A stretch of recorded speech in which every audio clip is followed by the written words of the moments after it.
एक परिवार था जिसमें एक बूढ़ा पिता और उसकी दो बेटियां थीं।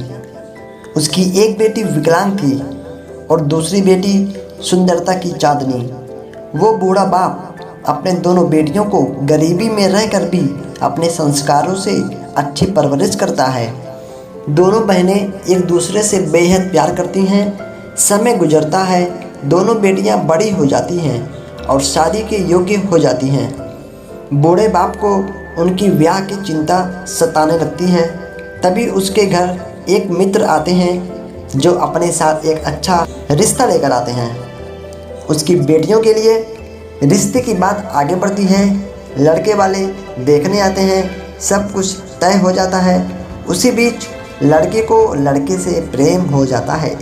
लड़का जिसका संस्कार लड़की के खानदान से मिलते जुलते हैं। बूढ़े बाप की बड़ी बेटी का ब्याह तय हो जाने के बाद वो अपने छोटी बेटी जो कि विकलांग होती है उसके साथ समय गुजारता है।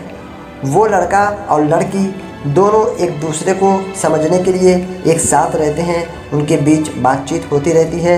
वो दोनों एक दूसरे को अच्छी तरह समझ लेते हैं और फिर शादी का दिन आ जाता है। जब उन दोनों की शादी होने लगती है तभी मंडप में आग लग जाती है। उस आग के भड़कंप में आग चारों तरफ फैल जाती है और आग भयानक रूप ले लेती है। तभी सभी अपना तपनी में अपनी जान बचाकर बाहर निकलते हैं। उस बड़ी बेटी को अपने विकलांग बहन की याद आती है जो कमरे में थी। वो उसे बचाने के लिए कमरे में जाती है। वो अपने बहन को बेहोशी की हालत में बचा लेती है, लेकिन तभी एक बड़ा सा आग का लपटा उसके ऊपर गिर जाता है। वो बेहोश हो जाती है, उसका शरीर बुरी तरह जल जाता है और तभी एम्बुलेंस आता है। सभी उसे अस्पताल पहुंचाते हैं। आग थम चुकी होती है। सभी लोग सही सलामत बच जाते हैं सिवाय उस बेटी के जो कुछ देर पहले दुल्हन के रूप में फेरे लेने जा रही थी और बहन के खातिर उसने अपनी सुंदरता खो दी। बेटी का बाप और लड़के के परिवार वाले सब उलझन में पड़ जाते हैं। उन्हें कुछ समझ नहीं आता। लड़की का पिता अब विश्वास खो चुका होता है कि उसकी बेटी का ब्याह हो पाएगा। लड़की के परिवार वाले भी अब कुछ नहीं कह सकते। लड़की का शरीर ठीक भी हो जाए तो भी शादी होने की संभावना बहुत कम थी। उससे शादी नहीं करना चाहेंगे। सब अपना उम्मीद खो चुके होते हैं। लेकिन वहीं दूसरी ओर वो लड़का उदास हो करके एक कोने में बैठकर मानो शून्य सा हो गया हो, जिंदा लाश बनकर बैठा रहता है। सीनियर डॉक्टर्स के बहुत रिक्वेस्ट करने और समझाने पर कि वो बच जाएगी, उसे कुछ नहीं होगा।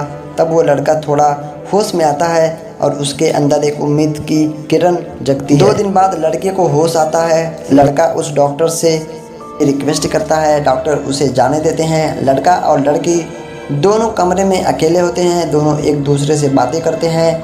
लड़की शादी से इनकार करती है। लड़का उसकी सारी बातें समझ लेता है और उसके बाद फिर उस लड़के ने जो लड़की से कहा, दोस्तों इसके बाद आपकी प्रेम को लेकर विचारधारा बदल जाएगी। लड़का कहता है, मैंने ऐसे इंसान से प्यार किया जिसने मुझे समझा, एक पिता की तरह मेरी हिम्मत को बढ़ाया, एक माँ की तरह मुझसे निस्वार्थ प्यार किया, एक भाई की तरह सहारा बना, एक बहन की तरह प्रेम का एहसास दिलाया, एक दोस्त की तरह मुझे मोटिवेट किया, मुझे हंसाया, मेरे जीने की वजह बनी। शादी विवाह तो 7 जन्मों का बंधन है, लेकिन ये प्रेम जो सृष्टि का आधार है, हजारों जन्मों का प्रमाण है। क्या तुम मेरे परिवार का हिस्सा नहीं हो? क्या अगर मैं तुम्हारी जगह हो जाऊं तो क्या मुझे मेरा परिवार छोड़ देगा, मुझसे प्यार नहीं करेगा? अरे मुसीबत में एक दोस्त और भी ज़्यादा करीब आकर केयर करने लगता है। क्या तुम्हें मैं तुम्हारी सुंदरता के कारण प्रेम करता हूँ? क्या सुंदरता ना हो तो प्रेम नहीं होगा? मुझे तुमसे प्रेम है, तुम्हारी सोच से प्रेम है। इतना कहते ही लड़की के आंखों में आंसू आ जाते हैं और लड़का सिंदूर उठाकर उसकी मांग में भर देता है। लड़के के इस पवित्र सोच से बाहर खड़े सभी लोग दंग रह जाते हैं। उसके माता पिता अंदर आते हैं और अपने बेटे को बड़े ही प्रेम और गर्व के साथ गले लगा लेते हैं। बेटी का पिता और वहाँ खड़े सभी डॉक्टर बहुत खुश हो जाते हैं। लड़के ने अपने सोच से सभी के दिलों को जीत लेता है। दोस्तों, इस कहानी से आपको क्या सीखने को मिलता है कमेंट करके ज़रूर बताएं, और वीडियो अगर आपको अच्छा लगा हो तो लाइक शेयर एंड कमेंट ज़रूर करें।